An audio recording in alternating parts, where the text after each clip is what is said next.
Shalom. जिवंत गोड येशूच्या नावात आपल्या सर्वांचे मार्गाकरिता प्रकाश कार्यक्रमात सहर्ष स्वागत करीत आहोत.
देवाचे वचन स्तोत्र संहिता 119, 68 ते 74 ही वचने. स्तोत्र संहिता 119, 68 ते 74 वचने. तू चांगला आहेस, तू चांगले करीतोस, तुझे नियम मला शिकव. गर्विष्ठांनी माझ्यावर आळ घेतला आहे, तरी मी अगदी मनापासून तुझे विधी पाळीन. त्यांचे मन कठीण झाले आहे, मी तर तुझ्या नियमशास्त्रात रमून गेलो आहे. मी पीडित झाल्यामुळे माझे बरे झाले, कारण त्यामुळे मी तुझे नियम शिकलो. सोन्या रुपयाच्या लक्षावधी नाण्यांपेक्षा तुझ्या तोंडचे नियमशास्त्र मला मौल्यवान आहे. तुझ्या हातांनी मला निर्माण केले व घडिले. तुझ्या आज्ञा शिकण्यास मला बुद्धी दे. तुझे भय धरणारे मला पाहून हर्ष करतील, कारण मी तुझ्या वचनाची आशा धरली आहे. प्रभू परमेश्वर ह्या वाचलेल्या वचनाद्वारे आम्हाला आशीर्वाद दे. ख्रिस्तातील प्रियांनो, आपल्या प्रभू येशू ख्रिस्ताच्या अतिश्रेष्ठ नावात सलाम. आजच्या ह्या सुवर्ण संधीबद्दल मी प्रभूचे आभार मानतो. आज आपण स्तोत्र संहिता 119, 68 ते 74 या वचनांवर मनन करणार आहोत. या वचनांमध्ये मुख्य विषय आहे वचन. जे वचन जिवंत आहे, जे वचन बोलणार आहे, जे वचन आमच्या जीवनात कार्य करणार आहे, आणि त्याच वचनाच्या द्वारे आम्हाला योग्य मार्गदर्शन मिळतं. आपण या ठिकाणी बघूया की वचनाबद्दल एज्राने त्याच्या या स्तोत्रामध्ये काय सांगितलेलं आहे. आपण त्याचं लागूकरण देखील आपल्या जीवनामध्ये करूया.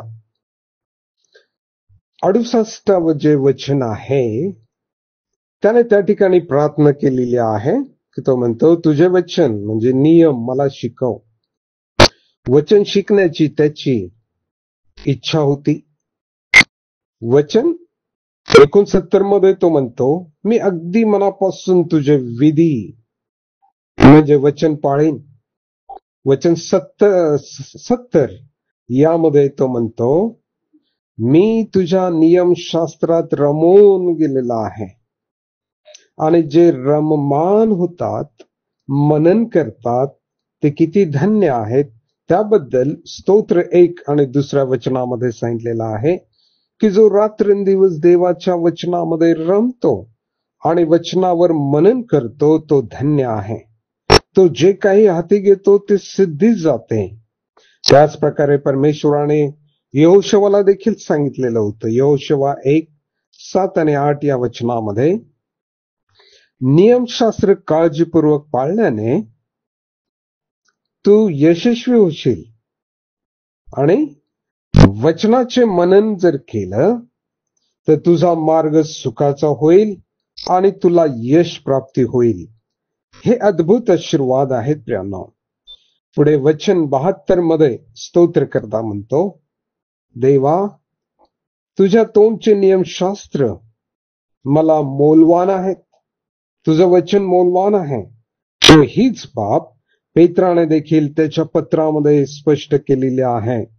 पेत्राचं 2 पत्र 1 अध्याय 4 वचनामध्ये त्याच्या योगे मौल्यवान आणि अति महान अशी वचने आपल्याला देण्यात आलेली आहेत, ज्याद्वारे आपण ईश्वरी स्वभावासारखे होऊ शकतो. म्हणून आम्ही जे विश्वासणारे आहोत आम्हाला देवाच्या वचनाला महत्व देणं अगत्याचं आहे. त्यामुळेच तो वचन स्तोत्रकर्ता या ठिकाणी 63व्या वचनामध्ये देवाला विनंती करतो की देवा तुझ्या आज्ञा शिकण्यास मला बुद्धी दे. होय, खरोखर आम्हाला बुद्धीची गरज आहे. तेव्हा आपण परमेश्वराला बुद्धी मागावी. जे देवाच्या वचनात रममान होतात, मनन करणारे आहेत, त्यांना पाहून परमेश्वराचे लोक भय बाळगतील आणि आनंद देखील करतील. तर स्तोत्रकर्ता म्हणतो, तुझ्या वचनाची मी आशा धरली आहे. इतकेच नव्हे तर स्तोत्रकर्ता हे देखील म्हणतो की परमेश्वर चांगला आहे.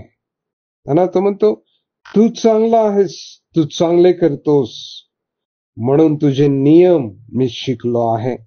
वचन 71 मध्ये परमेश्वराचं वचन शिकण्याचा परमेश्वर जो शिकवतो आम्हाला त्याचा एक मार्ग आहे.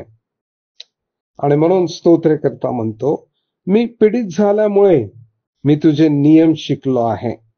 अशा प्रकारे त्याचे नियम शिकण्यास, आज्ञा पाळण्यास प्रभू आमचं सर्वांचं सहाय्य करो. प्रार्थना करूया.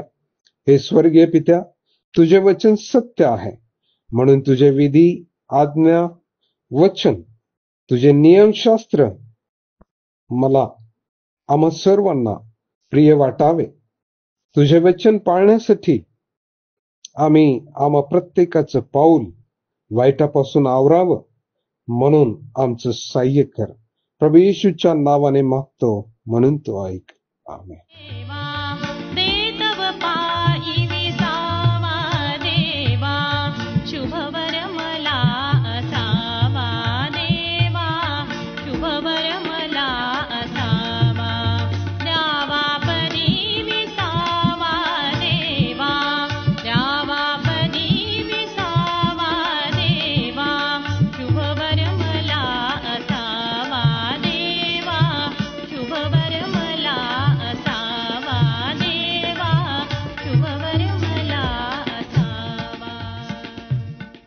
माझ्या दुःखात माझे सांत्वन हे आहे की तुझे वचन मला नवजीवन देते.